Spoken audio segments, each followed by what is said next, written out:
अस्सलाम वालेकुम बच्चे। आज जो हम लोग पढ़ रहे हैं वो हमारे पास है यूनिट नंबर 2 का हम लोग लेक्चर नंबर 13 पढ़ रहे हैं। लेक्चर नंबर 13 में हमारे पास जो टॉपिक है हमारे पास एग्जांपल है, एग्जांपल 2.10। आप लोग देखेंगे बुक का पेज नंबर 46 नंबर एग्जांपल जो है एग्जांपल नंबर 2.10 है। इसमें एग्जांपल नंबर 2.10 की हम लोग स्टेटमेंट देखते हैं। A car travelling at 10 metre per second accelerates uniformly at 2 metre per second का square calculates its velocity after 5 second.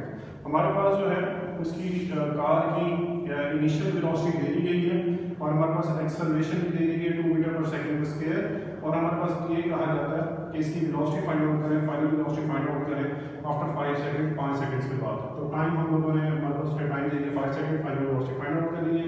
हम लोग फर्स्ट इक्वेशन ऑफ मोशन को यूज करते हैं, vf = vi + at। इसके अंदर वैल्यूज पुट कर देते हैं। vi की जगह पे हमारे पास 10 प्लस वैसे का वैसे एक्सेलरेशन की जगह पे 2 और t हमारे पास जो है उसकी वैल्यू 5, 2 और t आपस में मल्टीप्लाई, ये इसकी वैल्यू मल्टीप्लाई होगी तो इसके पास 10 आ गया, 10 + 10 ऐड किया तो 20 मीटर पर सेकंड हमारे पास फाइनल वेलोसिटी की आ गई। एग्जांपल नंबर 2.11 देखिए। A train slows down from 80 km/h with a uniform retardation। यहाँ पर हमारे पास नेगेटिव एक्सेलरेशन दे दी गई है 2 मीटर पर सेकंड का स्क्वायर, और हमारे पास जो है इसकी इनिशियल वेलोसिटी दे दी गई है 80 km/h, और how long will it take to attain a speed of 20 km/h, और फाइनल वेलोसिटी उसकी दे दी गई है 20 km/h। देखिए हमारे पास जो इसकी वैल्यू दे दी गई है वो km/h में दे दी गई है, इसे हम लोग मीटर पर सेकंड में चेंज कर लेंगे, किलोमीटर में 1000 आ गया, और तो हम नीचे लेके चलेंगे और सेकंड में चेंज करेंगे 60 × 60 मिनट्स और 60 सेकंड्स, इन दोनों को मल्टीप्लाई करेंगे 3600, और हम लोग इन वैल्यूज को आपस में डिवाइड करेंगे, हमारे पास इनिशियल वैल्यू आ जाएगी, इनिशियल वेलोसिटी आ जाएगी मीटर पर सेकंड में, तो 22.2 मीटर पर सेकंड।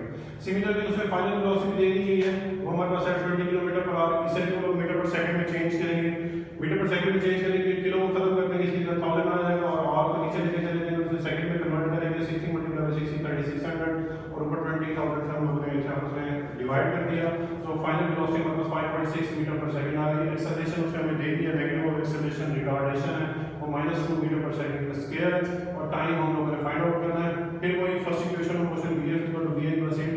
अगर आप लोगों ने t की वैल्यू फाइंड आउट करनी है इसे सेपरेट कर दें, vi को उठा के इधर लेके चले जाए -vi हो जाएगा, और जो इसके साथ एक्सेलरेशन है टाइम के साथ मल्टीप्लाई ऐसे नीचे जाने जाएगा तो ऐसे डिवाइड हो जाएगा, तो t की वैल्यू आ जाएगी t = vf - vi/a।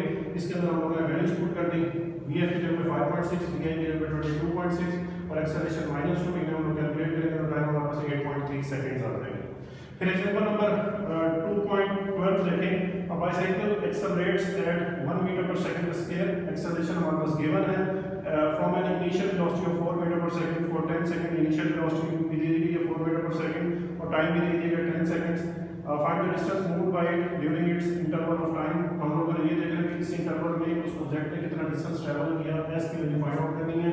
Second equation of motion को हम यूज करते हैं, s = vi t + 1/2 at का स्क्वायर, vi की जगह पे 4, टाइम हमारे पास 10 है, प्लस वैसे के वैसे 1/2 भी फार्मूला वाला वैसे के वैसे एक्सेलरेशन 1 है, और टाइम फिर हमारे पास टाइम का फार्मूले में t का स्क्वायर था तो टाइम का स्क्वायर ले लेंगे, इसे हम लोगों ने कैलकुलेट किया तो हमारे पास जो है ऐसा आ गया, इसकी वैल्यू हमारे पास 90 मीटर आ गई।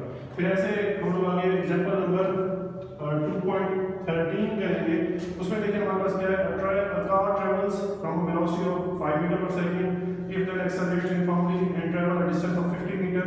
हमारे पास फासला में दे दी गई 50 मीटर और इनिशियल वेलोसिटी दे दी गई 5 metre per second. if the velocity reaches 15 metre per second, final velocity दे दी गई है, find the acceleration and the time of the travel this distance। हम लोग एक्सेलरेशन और टाइम फाइंड आउट कर रहे हैं। तो देखिए यहाँ पर इनिशियल वेलोसिटी गिवन है, s की वैल्यू गिवन है, और फाइनल वेलोसिटी गिवन है, एक्सेलरेशन भी फाइंड आउट करना है और टाइम भी फाइंड आउट करना है। हम लोग थर्ड इक्वेशन ऑफ मोशन को यूज करते हैं 2as = vf का स्क्वायर - vi का स्क्वायर। इसके जरिए से हम लोग इसे सॉल्व करते हुए एक्सेलरेशन ले लेते हैं, और अगर हम लोग टाइम फाइंड आउट करना है तो टाइम के लिए यही वाली इक्वेशन जो कि हम लोगों ने पहले ही यूज की थी, ये वाली इक्वेशन, ये t = vf - vi/a, तो t = vf - vi/a, इसके जरिए से हम लोग टाइम को फाइंड आउट करते हैं। नेक्स्ट हमारे पास टॉपिक है वो motion of freely falling bodies. ये गैलीलियो ने सबसे पहले ये ऑब्जर्व किया था, उसने पिसा टावर के ऊपर उसने ये देखा कि उसने डिफरेंट मैसेस की ऑब्जेक्ट्स को नीचे फेंका, और उसने ये देखा कि अगर वो मुख्तलिफ ऑब्जेक्ट्स को नीचे फेंकते, चाहे वो भारी हो चाहे वो हल्की हो, तो वो ये देखता है कि वो सारी ऑब्जेक्ट्स पिसा टावर से तो एक ही टाइम के ऊपर नीचे जाके गिरती थी। अगर वो हल्की ऑब्जेक्ट है तो हल्की ऑब्जेक्ट भी उसी टाइम के ऊपर जाके नीचे गिरती थी, अगर कोई भारी ऑब्जेक्ट है तो वो भी उसी टाइम के ऊपर नीचे जाके नीचे जा रही होती है। तो इसके जरिए से इसने ग्रेविटेशनल एक्सेलरेशन का कंसेप्ट दिया, जी का कंसेप्ट दिया। और हम लोग ये देखते हैं कि इसने ये दिया कि कोई भी ऑब्जेक्ट जो कि ज़मीन वाली साइड में गिर रही है उसके अंदर जो वेलोसिटी है उसकी वेलोसिटी ऐसे ऐसा बढ़ती जाती है, जैसे हम लोग उस ऑब्जेक्ट को छोड़ते हैं उसकी वेलोसिटी में इजाफा होता जाता है। और क्योंकि चेंज इन वेलोसिटी आ रहा है with the passage of time, तो इसे हम लोग एक्सेलरेशन भी कह सकते हैं, ग्रेविटेशनल एक्सेलरेशन। और उसने ये फाइंड आउट किया कि उनकी जो ग्रेविटेशनल एक्सेलरेशन है उसकी वैल्यू 10 मीटर पर सेकंड का स्केयर होती है। सिमिलरली अगर किसी ऑब्जेक्ट को ऊपर की तरफ फेंका जाता है तो उसके अंदर भी ऐसे होता है कि उसके अंदर वेलोसिटी में तब्दीली आती जाती है, उसकी वेलोसिटी ऐसे ऐसे कम होती जाती है।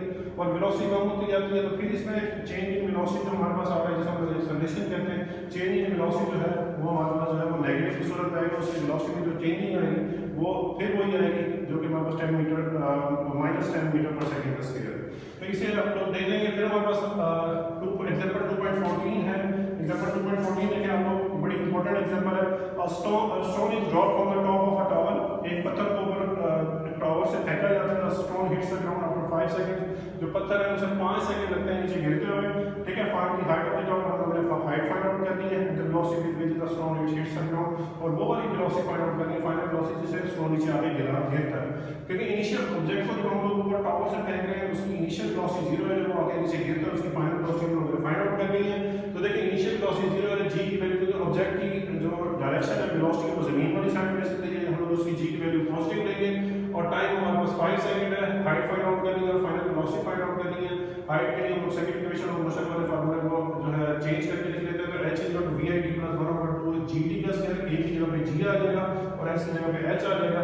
तो इसे हम लोगों ने सॉल्व किया तो हमारे पास h की वैल्यू 125 मीटर आ जाएगी। और सिमिलरली अगर हम लोग जो है फाइनल वेलोसिटी फाइंड आउट करना चाहते हैं तो हम लोग थर्ड इक्वेशन ऑफ मोशन को यूज करते हैं। इसे भी हम लोगों ने चेंज कर दिया इक्वेशन को, vf का स्क्वायर माइनस vi का स्क्वायर 2as की जगह पे 2gh कर दिया। और g की वैल्यू हमारे पास 10 है और h की वैल्यू हम लोगों ने यहाँ से फाइंड आउट कर ली 125। इसे हम लोगों ने सॉल्व किया तो फाइनल वेलोसिटी हमारे पास 50 मीटर पर सेकंड आ जाएगी। आगे एग्जांपल 2.15 आप लोग खुद सॉल्व कर लेंगे, ये भी इससे रेलेवेंट है। आप लोगों ने सारे बच्चों ने इन एग्जांपल्स को भी सॉल्व करने से समझना, अपना भी ख्याल रखिए, अपने पेरेंट्स का भी ख्याल रखिए। अल्लाह हाफिज़।